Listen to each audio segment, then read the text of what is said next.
ಎಲ್ಲರಿಗೂ ಜೈ ಹಿಂದ್. ಯಾರು Indian army ಎಕ್ಸಾಮ್ಗಳಿಗೆ ಬರೆದಿರಿ ಮತ್ತು ಇಂಡಿಯನ್ ಆರ್ಮಿ ಎಕ್ಸಾಮ್ನ ರಿಸಲ್ಟ್ಗಾಗಿ ನೀವು ವೇಟ್ ಮಾಡತ್ತೀರಿ ಮತ್ತು ಇಂಡಿಯನ್ ಆರ್ಮಿ ಎಕ್ಸಾಮ್ ರಿಸಲ್ಟ್ ಬಂದಾಗ ಡಾಕ್ಯುಮೆಂಟ್ ವೆರಿಫಿಕೇಷನ್ ಯಾವಾಗ ಮತ್ತು ಟ್ರೈನಿಂಗ್ ಸೆಂಟ್ರಿಗೆ ನಾವು ಹೋಗೋ ಡೇಟ್ ಯಾವಾಗ, ನಾವು ಟ್ರೈನಿಂಗ್ ಸೆಂಟ್ರಿಗೆ ಹೋಗಿಂತ ಮೊದಲು ಡಾಕ್ಯುಮೆಂಟ್ ವೆರಿಫಿಕೇಷನ್ನ ಹೆಂಗೆ ಮಾಡ್ಕೋದು ಮತ್ತು ಅಪ್ಡೇಟ್ಗಳನ್ನ ಹೆಂಗೆ ಮಾಡ್ಕೋದು ಅಂತ ಈ ವಿಡಿಯೋದೊಳಗೆ ಹೇಳ್ತೀನಿ. ಅದಕ್ಕೆ ಈ ವಿಡಿಯೋನ ಯಾರ್ಯಾರು ನಿಮ್ಮ ಫ್ರೆಂಡ್ಸ್ಗಳದಾರೋ ಮತ್ತು ನೀವು ಫಾಲೋ ಮಾಡಿರಿ ಮತ್ತು ಶೇರ್ ಮಾಡಿರಿ. ಹಾಗಾದ್ರೆ ಬರ್ರಿ, ಫಸ್ಟ್ ನಾವು ಇಂಡಿಯನ್ ಆರ್ಮಿ ರಿಸಲ್ಟ್ ಯಾವಾಗ ಬರುತ್ತೆ, ಈಗ ಬರೆದಿರು ಅಂತ ನಿಮ್ಮ ಎಕ್ಸಾಮು ರಿಸಲ್ಟ್ ಬರುತ್ತೆ. ಇದೇ ತಿಂಗಳ 15ನೇ ತಾರೀಕಿಂದ ಹಿಡಿದು 15ನೇ ತಾರೀಕಿನೊಳಗೆ ಅಂದರೆ 4 ದಿನ ಹಿಂದೆ ಮುಂದಾಗ್ಬೋದು, ಅಷ್ಟರೊಳಗೆ ನಿಮಗೆ ರಿಸಲ್ಟ್ ಬಂದ ಬರುತ್ತೆ. ಅದರೊಳಗೆ ಕೆಲವೊಂದಿಷ್ಟು ಮಂದಿ ಹೇಳೋದಿದ್ರು ಅಬ್ಬೊಬ್ಬರು ಯಾರು ಮಾಡಿರ್ತಾರೋ ಅಷ್ಟೇ ಸೆಲೆಕ್ಷನ್ ಆಗ್ತಾರಂತ. ಅದೆಲ್ಲ ತಪ್ಪು. ಇಂಡಿಯನ್ ಆರ್ಮಿ ಒಳಗೆ ಎಷ್ಟು ವೇಕೆನ್ಸಿ ಇದಾವೆ ಅಂತೇಳಿ ಇಂಡಿಯನ್ ಆರ್ಮಿ ಇದುವರೆಗೂ ಯಾವಾಗೂ ಔಟ್ ಮಾಡಿ ಹೇಳಿಲ್ಲ. ಮತ್ತು ನೀವು ಎಷ್ಟು ಪ್ರಯತ್ನ ಮಾಡಿರ್ತಿರಲ್ಲ, ನಿಮ್ಮ ಪ್ರಯತ್ನಕ್ಕೆ ತಕ್ಕ ಪ್ರತಿಫಲ ಸಿಕ್ಕಿ ನೀವು ಎಷ್ಟು ಸ್ಕೋರ್ ಮಾಡಿರ್ತಿರಲ್ಲ, ಫಿಸ್ಗಳೊಳಗೆ ನೀವು ಏನಾದರೂ 100ಕ್ಕೆ 100 ಮಾರ್ಕ್ಸ್ ತೊಗೊಂಡ್ರೆ ಪಕ್ಕ ನೀವು ಜಾಯ್ನ್ ಆಗೇ ಆಗ್ತೀರಿ, ಅದ್ರಾಗೆ ಡೌಟೇ ಇಲ್ಲ. ಅದಕ್ಕೆ ಯಾರೋ ರೀಲ್ಸ್ ಮಾಡೋರ ಮಾತು ಕೇಳಿ ನೀವು ಮನನೋದು ನಿಮ್ಮ ಪ್ರಯತ್ನಗಳನ್ನು ನಿಲ್ಲಿಸೋ ಬದಲು ಖುದ್ದು ನೀವು ಪ್ರಯತ್ನಗಳನ್ನು ಮಾಡಿ ನಿಮ್ಮ ಪಕ್ಕ ಜಾಯ್ನ್ ಆಗಿರ್ತೀರಿ.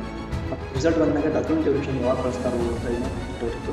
ಡಾಕ್ಯುಮೆಂಟ್ ವೆರಿಫಿಕೇಷನ್ ಯಾವಾಗ ಬರುತ್ತಂತಂದ್ರೆ ಜೂನ್ 20ನೇ ತಾರೀಕು ಅಂದರೆ 15ರಿಂದ 25ನೇ ತಾರೀಕು ಅಂದರೆ 5-6 ದಿನ ಇನ್ನೂ ಚೇಂಜಸ್ಗಳಾಗಿದ್ದು ಅಷ್ಟೇ.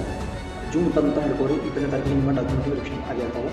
ಮತ್ತು ಇನ್ನು ಆ ಡಾಕ್ಯುಮೆಂಟ್ ವೆರಿಫಿಕೇಷನ್ ಒಳಗೆ ಏನು ತಪ್ಪಾಗ್ತಾವೆ, ನಿಮ್ಮ ತಪ್ಪುಗಳು ಅಥವಾ ನಿಮ್ಮ ಏನು ಮಿಸ್ಟೇಕ್ ಆಗ್ತಾವೆ ಅಂತಂದ್ರೆ ನಿಮ್ಮ ಆಧಾರ್ ಕಾರ್ಡು ಅಥವಾ ನಿಮ್ಮ SSLC ಮಾರ್ಕ್ಸ್ ಕಾರ್ಡು ಅದರಲ್ಲಿ ನೇಮ್ ಚೇಂಜಸ್ಗಳಿರ್ತಾವೆ. ಅಂದ್ರೆ ನಿಮ್ಮ SSLC ಮಾರ್ಕ್ಸ್ ಕಾರ್ಡಲ್ಲಿರುವಂಥ ಹೆಸರು, ನಿಮ್ಮ ಆಧಾರ್ ಕಾರ್ಡಲ್ಲಿರುವಂಥ ಹೆಸರು ಎರಡು ಅದೇ ಬದಿ ಇದ್ದರೆ ಅವುಗಳನ್ನು ಕೋರ್ಟ್ನಲ್ಲಿ ಹೋಗಿ ಅಪ್ಡೇಟ್ಗಳನ್ನು ಮಾಡಿಕೊಂಡು KYC ಏನು ಅಥವಾ ಪ್ಯಾನ್ ಕಾರ್ಡಲ್ಲಿ ಅಪ್ಡೇಟ್ಗಳನ್ನ ಮಾಡಿಕೊಂಡು ನೀವು ಅಪ್ಡೇಟ್ ಮಾಡ್ಬೇಕಂತಂದ್ರೆ ಟೈಮ್ ಬೇಕು. ಆ ಕಾರಣಕ್ಕೆ ನಿಮ್ಮ ಏನೋ ಡಾಕ್ಯುಮೆಂಟ್ಗಳನ್ನು ಈಗಾಗಲೇ ನೀವು ಸಿದ್ಧಪಡಿಸಿ ಇಟ್ಕೊಂಡಿದ್ರೆ ಒಳ್ಳೆಯದು. ಇಲ್ಲಂತಂದರೆ ಈಗಾಗಲೇ ಅದನ್ನು ರೆಡಿಯಾಗಿ ಇಟ್ಕೊಳ್ಳಿ, ಮುಂದೆ ನಿಮಗೆ ಹೆಲ್ಪ್ ಆಗಿರ್ತದೆ. ಇದರಿಂದ ನಿಮ್ಮ ಏನು ಜಾಯ್ನ್ ಆಗೋದ್ರಿಂದ ಮೊದಲು ನಿಮ್ಮ ನಂಬರ್ ಅಂತ ಬರುತ್ತೆ, ಅದು ನೀವು ಜೂನಿಯರ್ ಹಾಕ್ಕೊಂತ ಹೋಗ್ತೀರಿ. ನೀವು ಎಷ್ಟು ಜಲ್ದಿ ಅಪ್ಡೇಟ್ಗಳನ್ನ ಮಾಡಿ ನೀವು ಸಬ್ಮಿಟ್ ಮಾಡ್ತಿರಲ್ಲ ಅಷ್ಟು ನೀವು ಜೂನಿಯರಾಗಿ ಮುಂದುವರಿತೀರಿ. ಟ್ರೈನಿಂಗ್ ಸೆಂಟ್ರಿಗೆ ಯಾವಾಗ ಹೋಗೋದು, ಟ್ರೈನಿಂಗ್ ಸೆಂಟ್ರಿಗೆ ಹೋಗೋ ಡೇಟ್ ಯಾವುದು ಅಂತ ಹೇಳ್ತಿದ್ರು. ಟ್ರೈನಿಂಗ್ ಸೆಂಟ್ರಿಗೆ ಹೋಗೋ ಡೇಟ್ ಯಾವಪ್ಪ ಅಂತಂದ್ರೆ ಜುಲೈ 1ನೇ ತಾರೀಕಿಗೆ ಅಂತ ಎಲ್ಲರೂ ಹೇಳ್ತಿದ್ದಾರೆ. ಆದರೆ ಆಲ್ಮೋಸ್ಟ್ ಅಲ್ಲಿ ನಿಮ್ಮದು ಜುಲೈ 1ನೇ ತಾರೀಕಿಂದ ಸ್ಟಾರ್ಟ್ ಆಗೋ ಚಾನ್ಸಸ್ ಇದಾವೆ. ಯಾಕಂತಂದರೆ ಇನ್ನೂ ಟೈಮ್ ಭಾಳ ಐತಿ. ಆ ಕಾರಣಕ್ಕೆ ಜುಲೈ 1ನೇ ತಾರೀಕಿಂದ ನಿಮ್ಮ ಟ್ರೈನಿಂಗ್ ಸ್ಟಾರ್ಟ್ ಆಗಿ ನಿರಂತರ 6 ತಿಂಗಳಿಂದ ಟ್ರೈನಿಂಗ್ ಆಗುತ್ತೆ.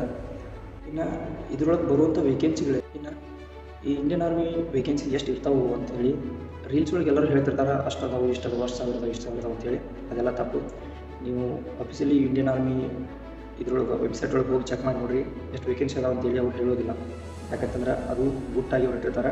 ಎಷ್ಟು ಮೆರಿಟ್ ಇರ್ಬೇಕಂತ ಹೇಳಿದ್ರು ಇದುವರೆಗೂ ಹೇಳಿನೂ ಇಲ್ಲ. ಇವರೇ ಎಲ್ಲರೂ ಸಿವಿಲ್ ಅವರು ಹೇಳ್ತಾರೆ ಅಷ್ಟು ವೇಕೆನ್ಸಿ ಇದಾವೆ ಮತ್ತು ಮೆರಿಟ್ ಲಿಸ್ಟು ಅಬೌವ್ 45 ಸ್ಕೋರ್ ಮಾಡಿರ್ತಾರೆ ಅಂಥವ್ರು ಅಷ್ಟೇ ಸೆಲೆಕ್ಷನ್ ಆಗ್ತಾರಂತ. ಅದೆಲ್ಲ ತಪ್ಪು. ನಿಮ್ಗೆ ಎಷ್ಟು ಸಾಧ್ಯತೆ ಅಷ್ಟು ಪ್ರಯತ್ನ ಮಾಡಿ ಪಕ್ಕ ಆಗಿ ಆಗ್ತೀರಿ. ಈಗ ಮತ್ತು ನೆಕ್ಸ್ಟ್ ಯಾರ್ದು ಆಗಿಲ್ಲ ಅಂತಿರಲ್ಲ ಅಂಥವರು ಪಕ್ಕ ನೆಕ್ಸ್ಟ್ ಮಂತ್ ಬರುವಂಥ 1ನೇ ತಾರೀಕಿಂದ ಸ್ಟಾರ್ಟ್ ಆಗುವಂಥ